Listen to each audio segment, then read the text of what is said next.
अरब की एक औरत का वाकया।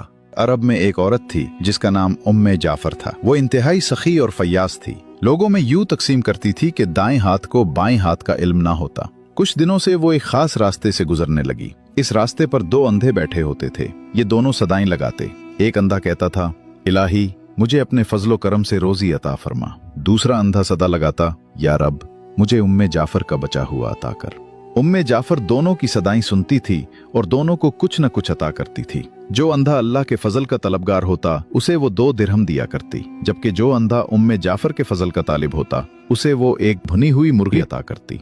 दिलचस्प बात यह थी कि जिसे भुनी हुई मुर्गी मिलती वो अपनी मुर्गी दूसरे अंधे को 2 दिरहम में बेच देता। ये सिलसिला कई दिनों तक चलता रहा। एक दिन उम्मे जाफर उस अंधे के पास आई जो उससे कहा करता था, या रब मुझे उम्मे जाफर का बचा हुआ अता कर। उम्मे जाफर ने उससे पूछा, क्या तुम्हें 100 दीनार मिले हैं? अंधा हैरान हो गया और बोला, नहीं, मुझे तो सिर्फ एक भुनी हुई मुर्गी मिलती थी जिसे मैं 2 दिरहम में बेच देता था।